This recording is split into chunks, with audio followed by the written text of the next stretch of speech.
Está con nosotros a través del hilo telefónico y le saludo de la manera más comedida al señor doctor Santiago Alvarado. Un placer poder conversar con él.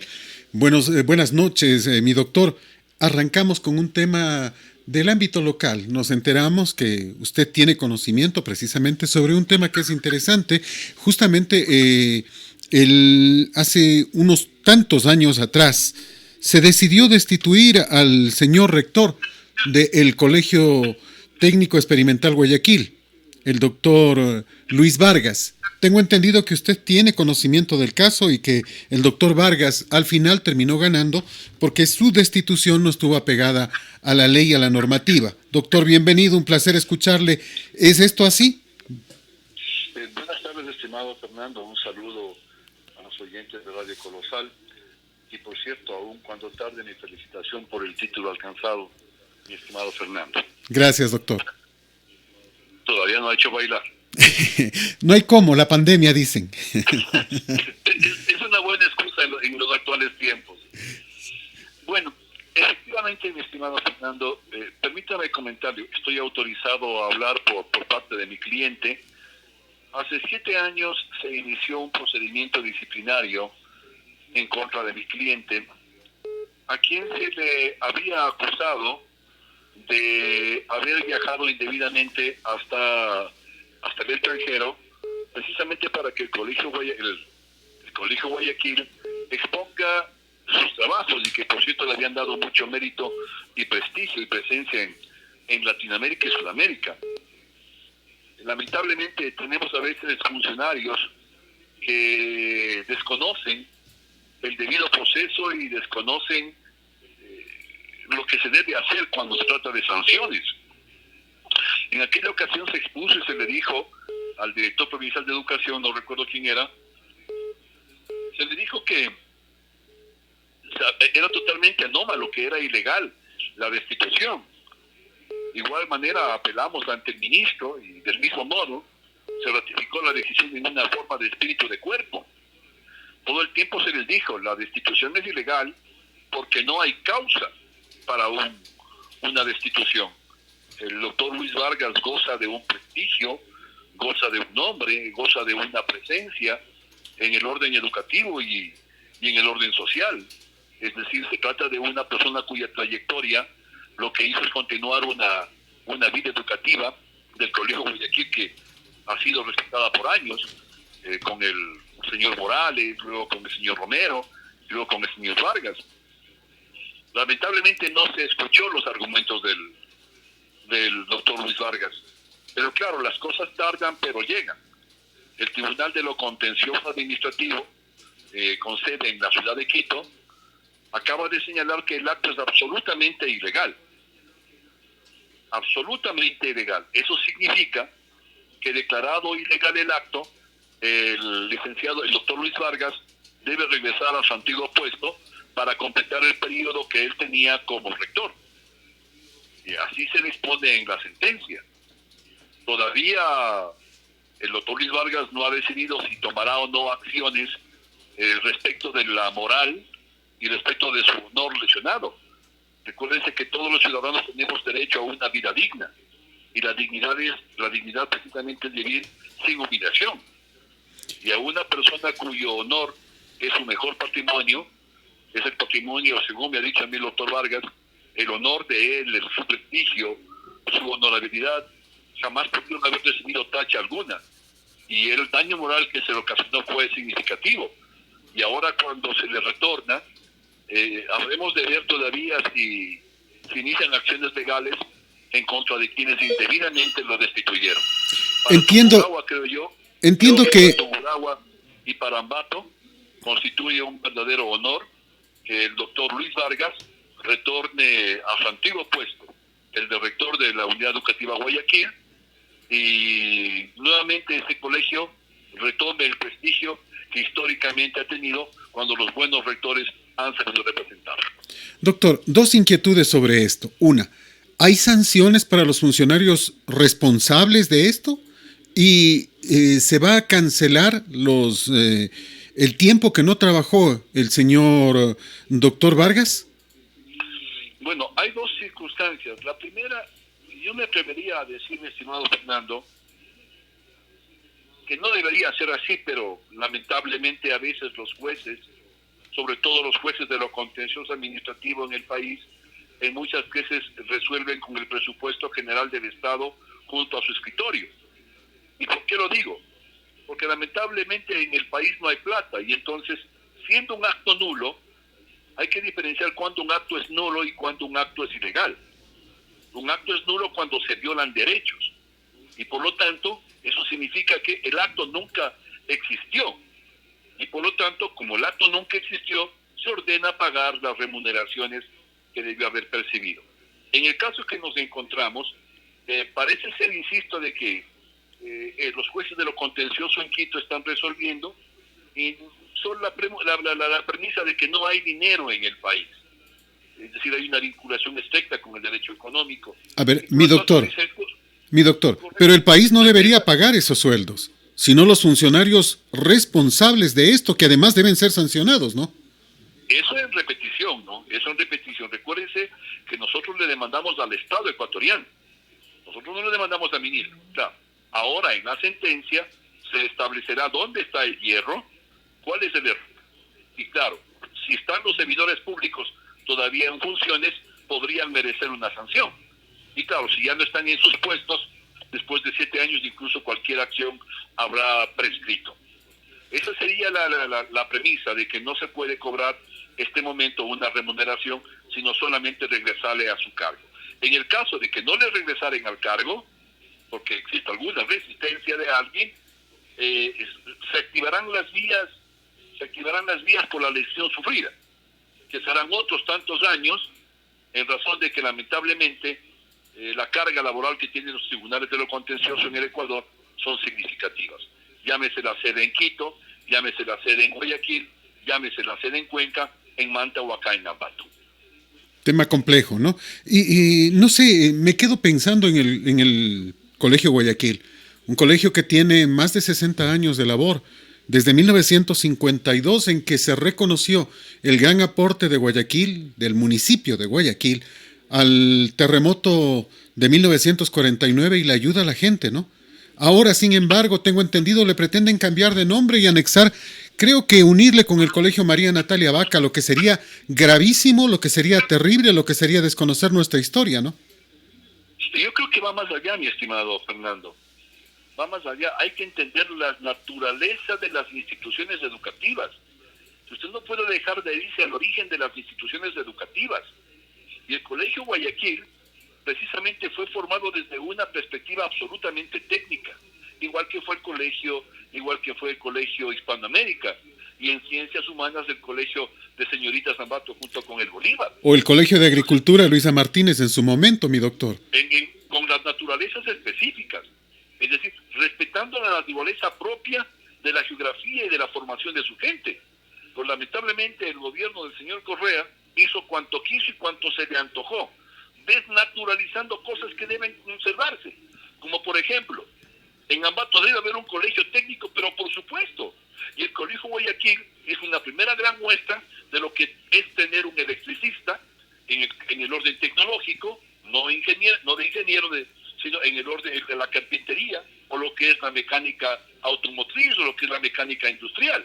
Es decir, ese es parte del crecimiento de Ambato, es parte de la identidad propia industrial, artesanal de Ambato. Y quitarle esa posibilidad es desnaturalizar, y es simplemente convertirlo en los colegios tradicionales con las carreras tradicionales. Hasta desaparecer el nombre, imagínese, hasta desaparecer el nombre. No tiene lógica esto. Lamentablemente, mi querido Fernando, en el Guayaquil, en materia educativa en el Ecuador, cada año se va experimentando, porque ni siquiera responde la política pública a lo que dice el gobierno, sino que la política responde a lo que dice cada ministro. Y cada ministro se encuentra cada cosa dependiendo cada quien llegue, cómo llegue. Y eso dista mucho de los directores distritales y a su vez eso de los coordinadores zonales, y finalmente termina con los antojos de los directores de talento humano o analistas de talento humano. Por lo tanto, la razón por la cual el Ecuador se encuentra tan atrasado es precisamente porque tenemos un sistema de organización de la educación absolutamente deficiente. ¿Qué podemos hacer? Usted fue concejal, usted fue además gobernador de Tungurahua en los tiempos buenos de la política. ¿Qué posibilidades hay de insistir en este tema? Porque el Colegio Guayaquil nace de una decisión municipal, ¿no? Como justamente un agradecimiento a lo hecho por el muy ilustre municipio de Guayaquil, que si no estoy equivocado, en la década del 50, 51, 52 nos envió alrededor de $1 millón para ayudar en la reconstrucción de la ciudad. Pero además hay algo más, mi querido Fernando. Además hay algo más. Recuerde usted que el Colegio Guayaquil, en aquel tiempo Colegio Técnico Guayaquil, recibió la ayuda también de organismos internacionales. Es por esa razón que su naturaleza es técnica. Es decir, no responde solamente a un proyecto propio del Ministerio de Educación de toda la vida. No, eso responde a un proyecto internacional que estableció que en Ambato, en razón a la naturaleza propia de su gente, había que poner un colegio técnico. Por eso es que usted tenía en un principio el Colegio Técnico Guayaquil incluso participación extranjera. Tenía profesores extranjeros. Precisamente porque lo que se pretendía en el colegio era tener una figura absolutamente distinta y diferente, una nueva percepción. ¿Qué hacer, mi estimado Fernando? Créase que habrá que esperar el impulso de quien llegue al ministerio y el impulso de que alguien se preocupe de estas cosas. Porque lamentablemente en las direcciones, en las coordinaciones zonales y en las direcciones distritales, nadie se atreve a levantar la voz en contra de su superior jerárquico, el ministro. Ni en los colegios, ni en el colegio. En este caso ha sido muy grave la salida del señor Luis Vargas, del doctor Vargas, porque se ha aprovechado este tiempo y el señor rector, las autoridades en este instante han hecho mutis por el foro. Han hecho silencio y han agachado la cabeza y han permitido que prácticamente el plantel desaparezca. Es un silencio cómplice con la desaparición. Pero yo me pregunto, el colegio Guayaquil, el colegio Bolívar, todos los colegios de Ambato y las escuelas emblemáticas no son patrimonio del Estado, son patrimonio de la ciudad, de la provincia. Y ahí es donde hay que elevar la voz de protesta. Cuidado que venga a decir acá, es que esto no es de mi competencia. No, es de su competencia, pero le incumbe al vecindario, le incumbe al cantón. Y como le incumbe al cantón y le incumbe al vecindario, voy a ir a reclamar en Ministerio en Quito que me están quitando mis colegios, me están desnaturalizando la educación. Caso contrario, esperemos que desde el nivel central se cambie toda la realidad de Tungurahua y de Ambato, porque aquí no hay quien grite, no hay quien hable. Mire usted lo que acaba de pasar en Guayaquil. Guayaquil protesta el tema de la seguridad, mi estimado Fernando, y 500 policías están en Guayaquil. Inmediatamente. ¿De dónde sacaron los 500 policías? ¿De dónde? Supongo que de las otras provincias, pues. Y entonces, aquí en Ambato, ¿qué está pasando? Creen que es más fácil, les soy sincero, es más fácil encontrar un ladrón en la calle que un policía. No hay presencia policial en las calles, con todo el respeto. Con todo el respeto. La labor de la policía es significativa. La labor de la policía es de aplauso. Pero lamentablemente no hay presencia en las calles. Las calles se han convertido en el reducto de la delincuencia. Y no hay autoridad alguna que salga a reclamar, que salga a decir esta tierra es mía. Pero claro, ahí recordemos la canción del americano de Piero, ¿no? Como las autoridades salen en autos blindados y con los vidrios negros y con agentes de tránsito por delante y por detrás, con sirenas, no hay peligro ni no hay riesgo. Pero entonces yo creo que hay que elevar, aprovechemos pues la condición de que el comandante general es ambateño, y creo que es uno de los mejores comandantes de los últimos tiempos. Pero entonces esa coyuntura es buena para decirle, Ambato necesita mayor presencia policial. Y aquí en Ambato ya no es posible. Es más fácil saber de delincuencia de buenas obras. Pero, insisto, ni en educación, ni en delincuencia se hace absolutamente nada. Todos guardan silencio. Desde la comodidad de las oficinas es hermoso administrar el cantón y la provincia. Y todo, sin concejales, sin alcaldes, sin autoridades, sin que nadie diga nada, porque prácticamente todo el mundo ha hecho silencio. El tema de la pandemia, mire usted la gravedad de la pandemia, Quito se ha agravado, Estados Unidos se ha agravado, 12.000 contagios en un solo día en Estados Unidos, aquí 1.200 personas contagiadas en un solo día, en Quito no hay camas, hay 20 personas que están esperando una cama, acá entiendo que es casi similar, pero nadie dice nada, o sea, simplemente nos confiamos o nos conformamos con decir, bueno, las fiestas quédense nomás en casita, las de Navidad y Año Nuevo, ¿no? Nada de pases del niño, nada de aquello, perfecto. Pero ya la fiesta de la fruta y de las flores le están organizando hace 2 meses, pues. O sea, ¿qué pasa? Mi estimado Fernando, yo creo que el tema de la pandemia responde a muchas esquinas. Y creo que el primer escenario es el escenario de la conciencia ciudadana. Pero el escenario de la conciencia ciudadana también tiene que merecer el deber de la autoridad para ayudar, para coadyuvar. Sí, yo no puedo decir desde el escritorio, señores, lávense las manos, pónganse la mascarilla y guarden el distanciamiento. Y como no se ponen mascarilla, no guardan distancia y no se lavan las manos, correcto señor, no le dejo salir a nadie, se cierran discotecas, se cierran restaurantes, etcétera. Y yo pregunto, ¿y todas estas respuestas tienen algún soporte técnico? ¿O es porque a alguien se le ocurre decir, es que evitemos los contagios y entonces desde las 9 de la noche nadie sale? Sí, pero ¿cuál es el sustento? A mí me preocupa que no haya un equipo multidisciplinario. Un equipo de... Aquí hay de prestantes médicos, hay prestantes psicólogos, hay prestantes comunicadores sociales.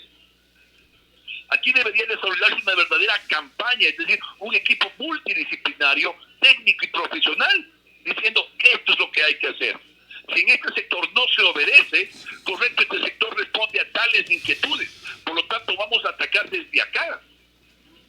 Pero lamentablemente estamos siempre improvisando, siempre copiando. Y claro, hacemos encima de eso una mala copia. Yo le copio que sacó la más mala nota. Eso más, ¿no? Entonces mira, aquí estamos dando de tumbo en tumbo, ¿no? Es decir, sencillamente ya tenemos la sociedad tomada por la delincuencia y la ciudad tomada por el comercio informal. Usted va por la avenida Bolivariana o va por Izamba y ve camiones de camiones vendiendo todo tipo de productos, sin ningún tipo de cuidado. No hay policía que controle el tránsito, no hay agentes de tránsito que controlen el tránsito, no hay agentes del municipio que controlen la ocupación de vía pública, no hay policía que observe en los sectores donde le corresponde a la policía. Entonces, claro, Ambato es una ciudad abandonada. Hace momentos me acaba de llegar un boletín informativo, Izamba unida por el buen vivir. Un pronunciamiento público y un diálogo a la espera con el alcalde son las primeras acciones ciudadanas para restablecer el orden en la popular parroquia. Barrios e instituciones de Izamba se unen por el orden y la seguridad. La decisión ciudadana es solicitarle al alcalde de Ambato, Javier Altamirano, que se cumpla la reubicación de los comerciantes que antes ocupaban la Plaza Santa Clara al centro de transferencia agrícola construida para el efecto en Unamuncho. No solo es consideración a un plan trazado por la propia municipalidad, que determina 3 hectáreas para dignificar el trabajo de los comerciantes, quienes dispondrán de una infraestructura adecuada. No se puede desaprovechar el destino de más de 58 millones y afectar el desarrollo de otra zona como Izamba, dijo Mauricio Mosquera. Vea, se pretende ubicarlos precisamente en medio de centros educativos, de centros de salud, como el Hospital Dr. Julio Enrique Paredes de Solca, el Centro de Acogida para Enfermos Terminales de la Fundación Divina Misericordia. Va a generar un grave problema en este sector. Y la pregunta es, ¿y qué pasa? Aparentemente el alcalde les permite o les ha permitido ya que se ubiquen allí y que les ha ofrecido hacer ahí una construcción. ¿Puede ser posible que no se cumpla la planificación, de que se deje de lado este tema del centro de transferencia, que es lo que se había hablado hace mucho rato, mi querido doctor? Yo voy a hablar desde el punto de vista eminentemente legal, mi estimado. Izamba es una parroquia que ha crecido. Sí, señor. Izamba es una zona en la que existen hospitales, en la que existen centros educativos, en la que existen zonas residenciales. ¿Qué tipo de mercado necesita como servicio público? Eso es una cosa. Otra cosa diferente es un centro de transferencia. Un centro de transferencia no puede ser un área en la que hay un desorden absoluto y total. Yo no puedo abrir un patio y póngase donde quiera, porque hay por donde entrar y hay por donde salir. Eso responde a otro criterio mucho más técnico, mi estimado Fernando. Eso responde a un criterio económico, responde a un criterio geográfico, responde a un criterio eminentemente de uso de suelo, de planificación de desarrollo. Yo no puedo pasar satisfaciendo a las personas para que se sientan contentas, porque mañana me pueden dar el voto o porque mañana me pueden aplaudir. Hay que entender que es Izamba. Hay que entender que Izamba ya, o siendo parroquia, es una ciudad satélite de Ambato. Y por lo tanto hay que buscar darle la posibilidad de que se siga manteniendo lo poco que tenemos en el área agrícola ahí, más lo residencial, lo educativo y lo sanitario. Un centro de transferencia en ese sector es una bomba de tiempo, porque va a terminar haciendo, mire usted, una acción inconsulta, no planificada, no establecida, y absolutamente que da respuesta a intereses temporales, va a terminar complicando el paso lateral, pues. ¿Para qué se construye el paso lateral? El paso lateral no está para permitir en sus sectores cercanos un crecimiento industrial o un crecimiento comercial alto, porque precisamente afecta el paso lateral. El día de mañana será ya necesario otro paso lateral. Hay que respetar los usos de suelos. Ese es uno de los problemas, mi querido doctor. Vea, no solo es aquello, sino que se quiere construir la nueva Plaza Santa Clara en el sector de Yacupamba de la parroquia Izamba, al lado occidental del paso lateral, entre las calles Julio Castillo, Vía Píllaro, Carlos Condamine y Francisco Becerra, afectando de forma directa la movilidad y seguridad del paso lateral y además de los estudiantes de varios establecimientos educativos del sector, de los pacientes de centro de salud y de los habitantes de las urbanizaciones que en búsqueda del buen vivir se trasladaron a ese sector que ofrecía una serie de comodidades. O sea, ni siquiera se va a respetar lo que se estaba diciendo de que el centro de transferencia, que había creo que 53 hectáreas y que allí se iba a ubicar. No. Además, ahora se quiere construir una nueva plaza en el sector de Yacupamba, un nuevo mercado, la nueva Plaza Santa Clara. ¿Qué opina usted?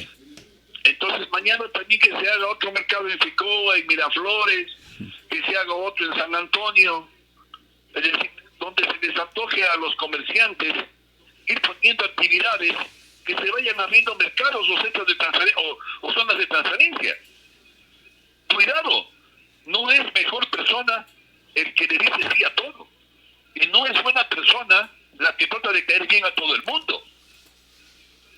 Recuerden que una ciudad crece en atención a su planificación, una ciudad crece en atención y se desarrolla en atención al respeto al uso de suelo. Entiéndase que en Ambato se trató de planificar claramente. Tenemos un parque industrial en 2 etapas. Tenemos un mercado mayorista, que ya casi es urbano.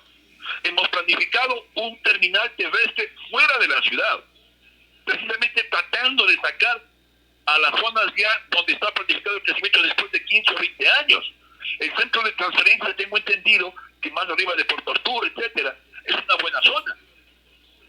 Pero no pueden pretender seguir tomándose la ciudad. Mientras las instituciones han planificado sacar para tener una planificación desarrollada en atención al ser humano al centro de la ciudad, se la está dañando. Yo creo que el municipio deberá pensar y repensar.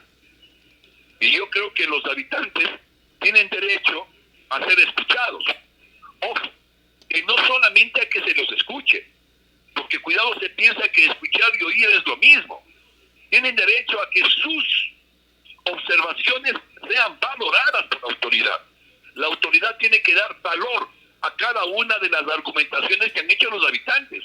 Si los habitantes dicen, nos puede afectar movilidad, correcto, señor, la respuesta a la movilidad es esta. Porque el problema es, el tema es que cuando alguien da respuestas, ahí es donde haya los límites.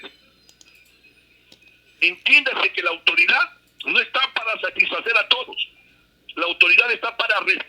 crecimientos ordenados de una ciudad. Hay un centro de transferencia en el norte de la ciudad, hay un mercado mayorista en el sur de la ciudad. Respetemos lo que existe y lo que hay. Pero insisto, no pongamos donde quiera cualquier cosa, porque entonces resulta ser que eso podría ser un problema de un gran acumulador. Después no vas a ver por dónde caminar. Y ese es un problema grave. Doctor, toquemos un tema político electoral.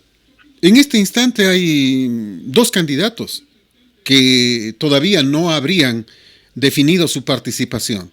El uno es el candidato correísta, sobre quienes se han apelado por varias ocasiones. En la última, el Consejo Nacional Electoral dijo que no.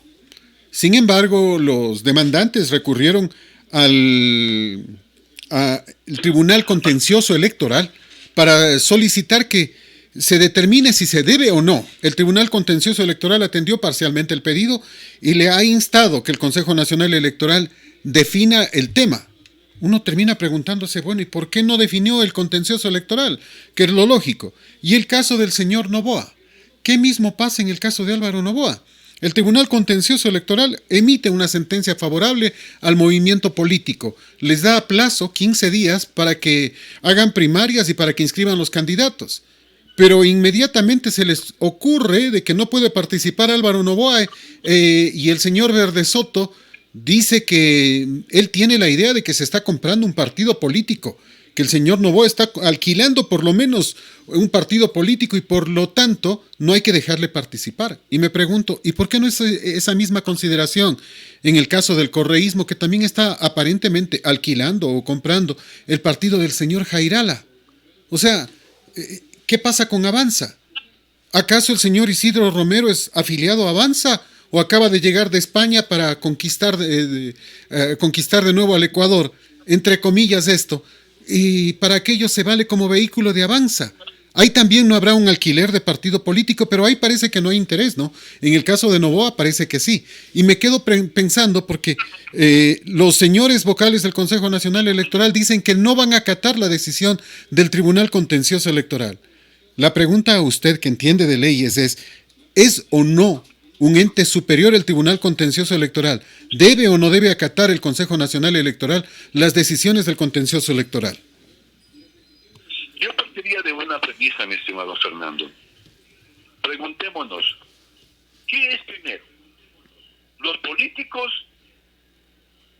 o el derecho? Es decir, ¿qué es primero? ¿Las personas que hacen política y luego las normas jurídicas? ¿O primero son las normas jurídicas y luego es el poder?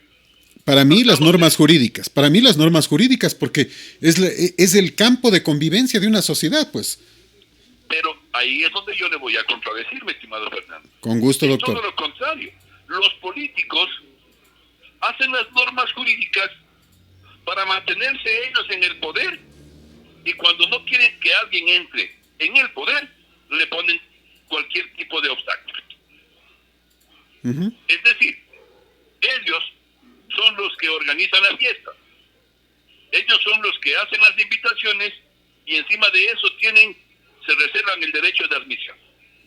Los políticos hacen las normas jurídicas y las normas jurídicas son aplicadas por ellos. Entonces, ahí usted tiene una gran respuesta. Ahí usted tiene la gran respuesta de quienes han estado históricamente en el Congreso, Parlamento, Cámara de Representantes. Ahí usted tiene claramente quienes han estado en el Tribunal Supremo Electoral, en los tribunales provinciales electorales, ahora en el Consejo Nacional Electoral, o en el Consejo o en el Tribunal Contencioso Electoral. Los mismos de siempre, haciendo lo mismo de siempre para responder a los intereses de siempre. Ellos deciden quién juega y ellos deciden quién no juega. Mi estimado Fernando, no tengo esperanza alguna. Yo quisiera pensar que si esta va a ser una fiesta de barrio, entonces que dejen entrar a todos. Pero si va a ser una fiesta seleccionada, que nos digan quiénes no van a entrar, pero que nos digan cuáles son los intereses por los cuales quieren que no entren. ¿Cuál es el propósito de que no entre Álvaro Noboa? ¿Cuál es el propósito? ¿O cuál es el propósito de poner cortapisas a la candidatura de Arauz? Sí, eso aventaja al señor que exige la foto para que ingresen a trabajar, porque dice que hay que ser bonita para conquistar, o Así. eso, o al día que sabemos ya que tal cosa. Entonces, aquí las elecciones, mi estimado Fernando, pasan por una organización deficiente, pero discúlpeme que lo diga, también pasa por un pueblo ignorante que no sabe a quién elige.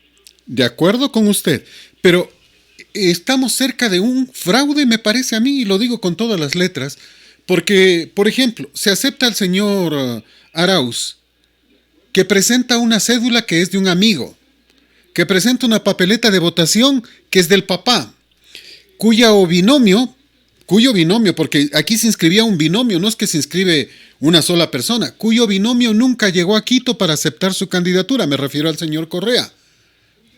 Y después el Consejo Nacional Electoral permite primero la inscripción ilegal de Arauz, luego el cambio del señor Correa. ¿Cómo pueden cambiar a alguien que no se inscribió? ¿Cómo puedo cambiar a una persona que no está participando? O sea, ni la lógica ayuda en eso, pues. Y sin embargo, ellos están tranquilos de alguna manera, pues. Mi estimado Fernando, yo le podría preguntar a usted cuáles son los términos polisémicos.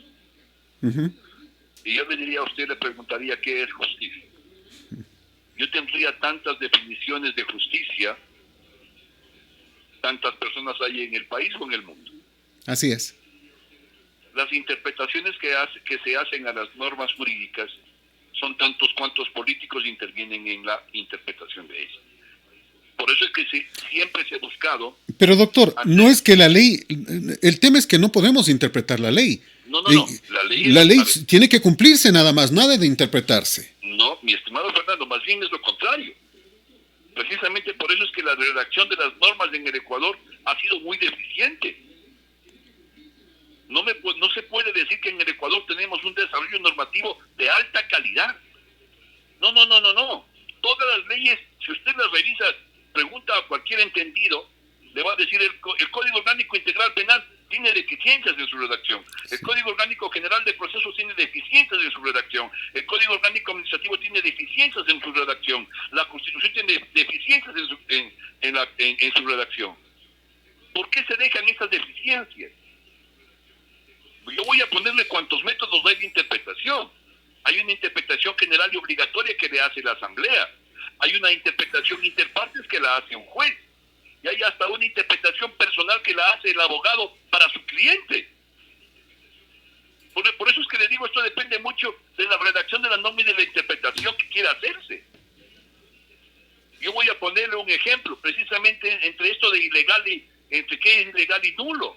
¿Cuándo se paga o no se paga remuneraciones? Es que en una jurisprudencia se dijo hace mucho tiempo. Sí, pero ningún legislador ha recogido la norma. O sea, para aclararla. Ya estamos, como decía... Este momento, un delincuente acepta transar con la víctima y se va libre. Y no pasa nada, ¿no? ¿Quiénes redactaron esas normas jurídicas? Legisladores. Y claro, hay la otra corriente que dice, tampoco podemos llegar al populismo penal. Es decir, no todo puede ser penalizado. Sí, señor, pero entonces busquemos legisladores de alta calidad que no vayan solamente a hablar y a charlar. Que no dejen la ventana abierta para la interpretación. Echa la ley, echa la trampa, dicen muchos, ¿no? Yo no entiendo cómo los legisladores tienen tanto tiempo para llevar una vida política activa, cuando les debería faltar tiempo para estar en las bibliotecas investigando la correcta redacción de una norma. Entonces, mi estimado Fernando, los políticos hacen la norma jurídica. Hacen una norma jurídica tan mal hecha que cualquiera la interpreta y la moldea conforme las necesidades. Y pare de contar. Volvamos a la pregunta, mi querido doctor. ¿Tiene o no tiene el Consejo Nacional Electoral que acatar la disposición del Tribunal Contencioso Electoral? Recuerde que hay una disposición constitucional que dice que es deber de todo ciudadano acatar, ojo, todo ciudadano y entiéndase dentro de ellos a la autoridad. Es obligación, es deber, acatar la orden legítima de autoridad competente. Y si el Tribunal Contencioso Electoral ordena, mientras como ya no tenemos otro recurso de aquello, ya no hay otro recurso, ese es un organismo de cierre, señor, el Consejo Electoral tiene que acatar y cumplir. Porque de no hacerlo, ojo, recuérdese, tendrá que tomar el 283. La Corte Constitucional tendrá que tomar las riendas. Punto 1. Y punto 2, iniciar los juicios penales. Yo no puedo desacatar haciéndome de muy patriota.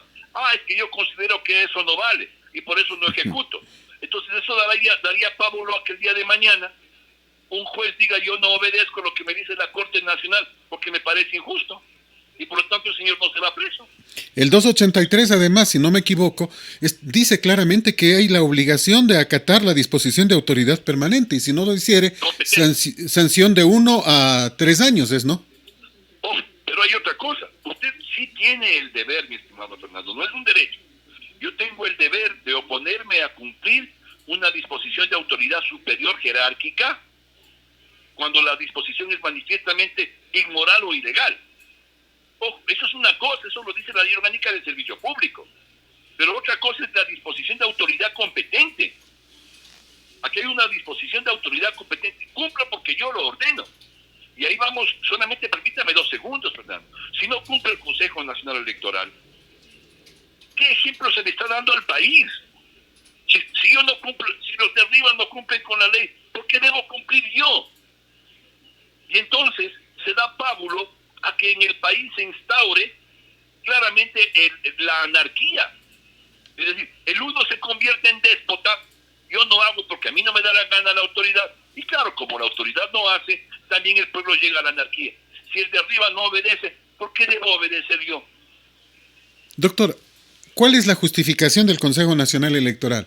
Que estamos en un proceso eleccionario y que supuestamente ellos son la máxima autoridad. Pero en todo siempre sobre una máxima autoridad hay otra autoridad. Esto no es un juego. Estamos en periodo electoral, pero eso no les resta, ojo, a observar. ¿Qué es lo que hace el Tribunal Contencioso Electoral? Ejerce control, ejerce auditoría de las actuaciones. Entonces ya no habría que decirle pues Consejo Nacional Electoral, sino Consejo Supremo Electoral. Porque entiéndase que de lo supremo ya no hay recurso alguno. ¿Recuerda usted que antiguamente teníamos en el país la Corte Suprema? Sí, señor. ¿Por qué era Corte Suprema? Porque sobre la Corte Suprema ya no había nada más. No había en ese tiempo Corte Constitucional. Luego con la reforma se dice, no. Ahora sí tenemos una Corte Nacional porque también tenemos una Corte de cierre que es la Corte Constitucional. Lo mismo sucede acá. Existe una Corte de cierre y esa Corte de cierre se llama Tribunal Contencioso Electoral. Pero insisto, ¿no? ¿Sí se da cuenta? Así es. Interpretan en el Consejo Electoral, no estoy diciendo que el tribunal tampoco sea de la mejor categoría, de la mejor calidad, pero entiéndase, en el Consejo Electoral están gente que solapadamente obedece a intereses de partidos políticos. Doctor, con todo lo que ha pasado, de cara a lo que hemos visto, ¿no le queda a usted la sospecha, por decirlo menos, de que cuando usted participó, porque yo lo considero en alto, en sumo grado a usted, y la ciudadanía también, ¿cómo puede ser posible que usted haya sacado tan pocos votos? Ahora que nos vamos enterando, no es importante el voto ciudadano, sino es importante el que cuenta los votos. ¿Qué certeza tiene el momento de participarse cuando tranquilamente le pueden hacer fraude y virlar los votos?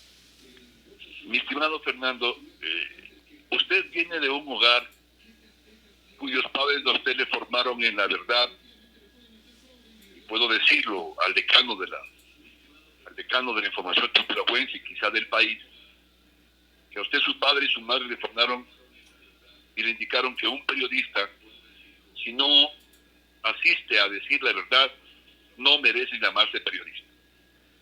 Y un medio de comunicación no es la alfombra de nadie. Un medio de comunicación es para trasladar la información, la opinión y la crítica. A mí me formaron así, mi estimado. Y yo soy un abogado que conoce muchos jueces, pero los conozco por sus actuaciones, los conozco por sus sentencias. Yo no tengo por qué hablar mis causas con los jueces, que no sea a través de escritos. Lo mismo sucedió en periodos electorales, mi estimado Fernando. Nunca conocí a quienes contaban los votos. Sabía quiénes eran. Sabían qué hacían y cómo lo hacían. Recuérdese, Fernando, en las ocasiones que me ha correspondido ser candidato, que me he atrevido a presentarme libre, sin un candidato presidencial a la cabeza, a la cual sostenerme o que me pueda empujar, porque siempre lo he hecho desde la esfera de la autonomía y la libertad. Me ha correspondido tener, por pocos votos, no he llegado. Y siempre me han dicho, puchicas, equivale a decir que son por 10 o 20 votos que usted no ha llegado. Y claro, yo digo, como no me interesa hacerme amigos de los señores del tribunal, del Consejo Electoral, nunca me ha interesado, y finalmente el pueblo ha escogido a quién hacerlo, y yo he decidido mantener ya un silencio. Quedándome con muchos proyectos, por ejemplo, Fernando, le voy a señalar uno. ¿Qué pasa? Y mire usted, los candidatos, lamentablemente no hay quien ponga la vara alta para el debate. Yo quisiera, mi estimado Fernando, que cuando vayan a sus medios de comunicación social, se les exija que vayan con su plan de trabajo y que le presenten el plan de trabajo antes, el que conste en la notaría, para ver si no es un control C, un control B, si no es una copia de alguien para algo. Y que cada cosa de la que se dice en la escritura pública que contiene la oferta electoral se sostenga con verdadera, porque ya quitémonos de esa palabrería de decir voy a luchar contra la corrupción, voy a generar empleo, voy a luchar por la seguridad. Yo le digo qué pensaría hacer por la seguridad, mi estimado Fernando. ¿Qué pasa cuando el Estado deja de hacer algo? ¿Qué pasa cuando el Estado le abandona al ciudadano? El ciudadano adopta sus propias decisiones. Por ejemplo, si en este momento en el país estamos abandonados en seguridad, el presidente de la República debería mandar un proyecto de ley económico urgente de orden tributario diciendo que se exonera del pago de tributos a todo aquello que tenga que ver con seguridad ciudadana. Y entonces el ciudadano va a poder comprar más cámaras, va a poder comprar más cercos eléctricos, va a poder quizá contratar una guardianía privada, que no tenga que pagar impuestos. Pero yo pago impuestos y más impuestos por un servicio que el Estado no me está prestando. ¿Y qué es obligación del Estado? ¿Y qué es obligación del Estado? La organización del Seguro Social, mi estimado Fernando. Hay que repensar en la organización del Seguro Social. Hay que repensar en el tema laboral. No basta decir, voy a luchar contra el desempleo. A ver. Voy a luchar contra el desempleo y todavía usted permite que en el Código del Trabajo haya despido intempestivo. O que se disminuye el sueldo. O que se disminuye el sueldo, mi querido Santiago, bajo el pretexto de la pandemia, que se podía justificar en principio, pero no todo el tiempo, pues. Y lo más grave del caso es, por ejemplo, lo que dice el presidente. No hay elevación de sueldos por el asunto de la pandemia y por la gravedad de la situación. Estoy de acuerdo con él en aquello. Estoy en desacuerdo. Hay disminución de sueldos, mi Fernando. Sí. No hay aumento de sueldo, hay disminución. Porque el ciudadano que está haciendo teletrabajo tuvo que comprarse la computadora que la empresa no le dio. Está pagando energía eléctrica de su casa. Internet. Para el servicio de empresa. Internet mejor. Entonces, no hay aumento de sueldo, hay disminución de sueldo. De acuerdo. Pero ¿sabe qué hace el presidente? Acaba de anunciarlo.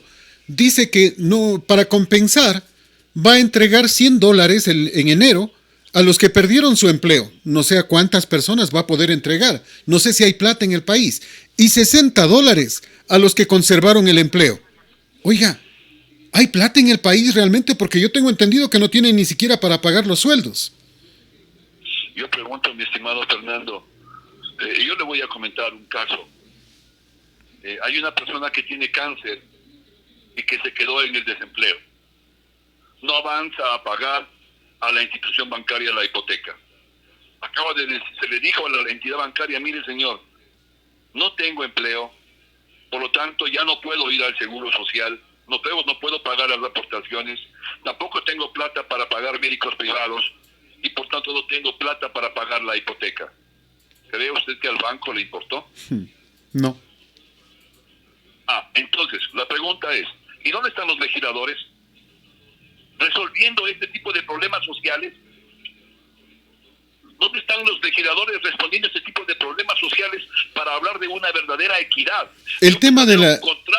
Un verdadero contrato que negocie los intereses del banco con los del ciudadano. El tema de la ley humanitaria fue gravísimo, mi querido doctor. Le dijeron a la gente... Sí. El banco le pone las condiciones. Obvio. Y eso no debería pasar. Vea, la ley humanitaria fue grave, porque le dijeron a la gente, no se preocupe, deje nomás, después paga, no hay inconveniente. Y la gente se confió, y se acumularon 3, 4, 5 meses de diferentes pagos. Y el momento del momento le dicen, ya se acabó la emergencia, vaya y pague. Oiga, la emergencia no se ha acabado, ni la sanitaria, y la económica peor, porque recién estamos entrando en la parte más fuerte del derivado de la emergencia sanitaria, es decir, en el problema económico.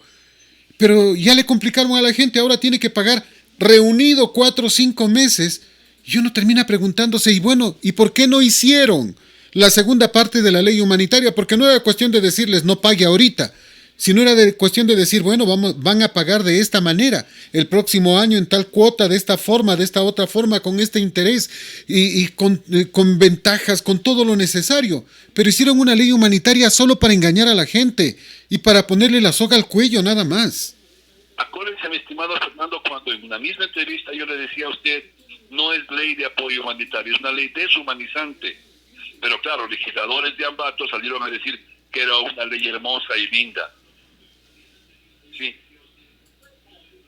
Eso es lo que lamentablemente se quiere hacer.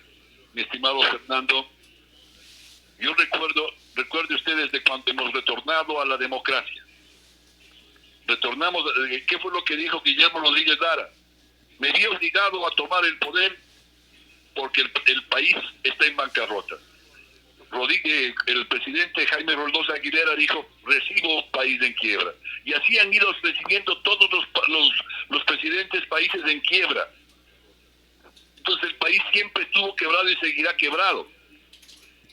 Entonces este es un país en el que nos corresponde seguir, discúlpame,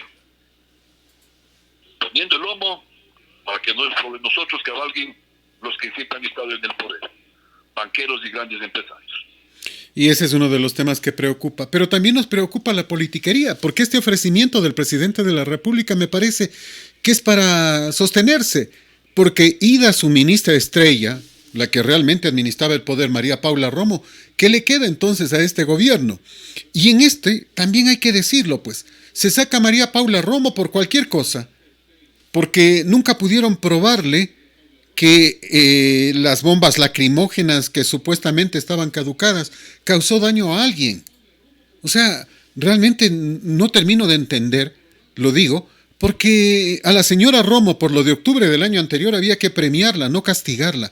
¿Qué hacemos entonces con una asamblea que primero tiene apenas el 2% de aceptación y que segundo toma medidas como estas simplemente para cubrirse nada más, para tratar de taparse? Porque a la señora Romo había que sacarla por el reparto del poder, por los hospitales, por las oficinas de tránsito, etcétera, que se entregó. Pero ahí también tenían que verse ellos cara a cara, y ellos también, muchos de estos asambleístas que votaron contra Romo, habían recibido dádivas, pues, habían recibido al hombre del maletín. No puede ser posible esto, pues. Yo me pregunto, estimado Fernando, a los que votaron a favor y a los que votaron en contra, la pregunta es si realmente saben hacer un juicio político. Lo primero que usted hace cuando quiere establecer un juicio político es establecer el hecho. Las causas. Usted como comunicador social ve un accidente de tránsito y no establece quién es el culpable. Lo primero que digo, a ver, ¿cuál es el hecho? Aquí tengo un vehículo que se ha accidentado y tengo una persona que está herida. Ese es el hecho. Pero jamás identificaron los hechos gravísimos del mes de octubre del año pasado. Aquí falta absoluta seriedad y competencia y calidad, mi estimado Fernando.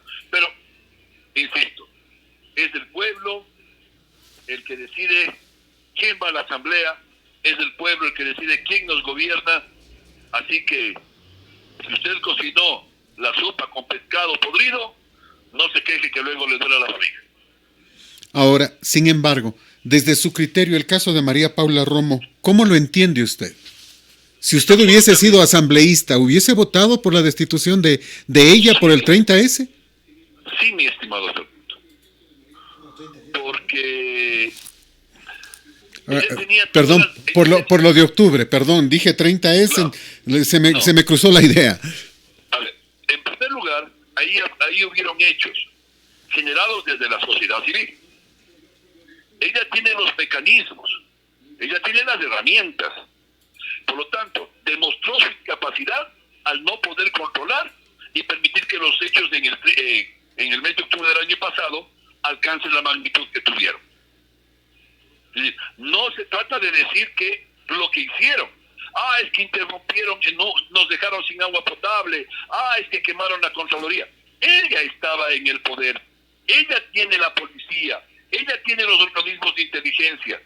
Hacer uso de todas sus herramientas para contrarrestar el exceso para contrarrestar la anarquía o el exceso o los excesos de la sociedad. Yo lo que estoy pensando es que hubo una omisión en el actuar. Ya, pero a ella no la sancionan, doctor, pero a ella no la sancionan. A ella no. Se trata de ser tolerante. Se trata de decirle, señora, usted podía haber hecho mucho más de lo que hizo. Mucho más. Vea qué coincidencia la suya, porque coincide en el criterio del doctor Esteban Torres, porque él dice aquello. Pero la sanción a María Paula Romo no fue porque no pudo controlar, sino supuestamente porque exageró la policía y los militares en la represión, eso dicen. Y eso no se vio en ningún lado, eso no ocurrió. A ver, pero es que ahí hay otra cosa, mi estimado Fernando. Mire usted el riesgo que pudo ocasionar. El hecho de votar, el hecho de arrojar, lanzar bombas lacrimógenas caducadas, no es que pone en riesgo a las personas. No sé exactamente si ponga o no ponga en riesgo la salud humana. Pero sí enciende, pues. Porque cuando usted recibe una bomba lacrimógena, la sociedad se enciende, se exaspera, se busca pelea. Entonces lanzo bombas lacrimógenas que no tienen ningún efecto. No estoy disuadiendo, estoy poniendo más leña al fuego. Para que haya pelea tienen que haber dos. Y cuando yo lanzo las bombas, la pelea es de dos. Por eso le estoy señalando de que no se trata solamente de pensar que la señora actuó muy bien. No. Yo hubiera votado por la destitución, pero lo primero que hubiese hecho, mi estimado Fernando, es ¿cuál es el hecho? Y entender muy bien la palabra que es juicio político. Entender de qué manera se afectó la organización y de qué manera se colapsó el funcionamiento del Estado. Bajo esos dos parámetros, en el entendido qué es el juicio y qué es lo político, y una vez determinados los hechos, yo pienso que la acusación hubiese sido de otro tipo. No se trata de votar para exhibir las cabezas como se lo hacía en la época del medioevo, exhibir las cabezas en la punta de la lanza para decir que se ha triunfado sobre el enemigo. No. Se trata de decir que hay razones suficientes, explicadas de manera sesuda, para que el pueblo entienda por qué razón la señora debió haber sido sancionada. De acuerdo con usted, doctor. Ahora, sin embargo, las sanciones no llegan para los responsables del vandalismo, de la violencia del año anterior. Los señores indígenas siguen dándose vueltas tranquilos y parece que están más allá del bien y del mal. Eso es otra cosa, mi estimado Fernando. Eso es otra cosa. Ahí ya le corresponde ¿a quién? A la fiscal, ¿no? Le corresponde ya a la fiscalía. Le corresponde al fiscal investigar y dejar de lado. Por eso es que necesitamos, mi estimado Fernando, una reforma profunda constitucional para establecer claramente qué es la fiscalía. La fiscalía es el organismo que representa de mejor manera a la ciudadanía, porque a través de ella yo denuncio los actos de inconducta.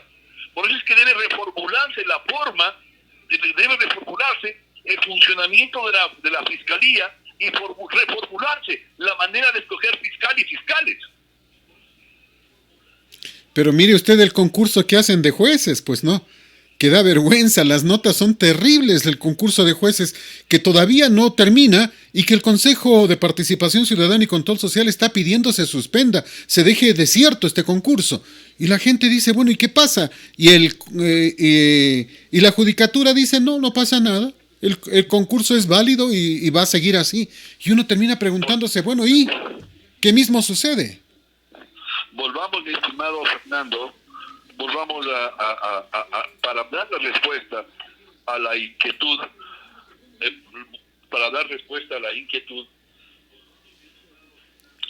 lo primero es establecer cómo debe elegirse adecuadamente los jueces, estimada Fernanda.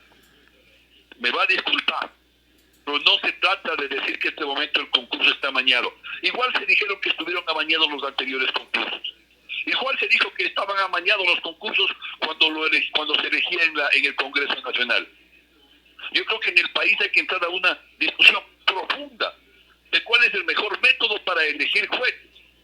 Deben ser jueces por cooptación, es decir, que la propia función judicial, los propios jueces escojan a sus jueces. Debe ser a través del Consejo de la Judicatura y un concurso, como se lo está haciendo ahora, o debe ser a través de la Asamblea Nacional y que se elija, como en Estados Unidos, a las mejores personas. Se está hablando inclusive de generar un Senado y la Asamblea para que los senadores sean los que hagan esta labor, pero ya el Consejo, la Asamblea Nacional rechazó esto precisamente hoy. Yo soy muy amigo del Senado, mi estimado Fernando. Algún día podemos conversar amplia y extensamente qué es y qué constituye el Senado. Yo creo que en el Ecuador debemos tener un Senado, debemos tener un Tribunal de Cuentas, debemos tener un Consejo de Estado, debemos tener una Corte Constitucional y debemos tener una Corte Nacional de Justicia. Esa es la escritura perfecta. Perfecto. Interesante, como siempre. Doctor, el tiempo es nuestro peor enemigo. Gracias por su gentileza, por su tiempo, gracias por compartir con nosotros. Siempre es muy enriquecedor poder conversar con usted.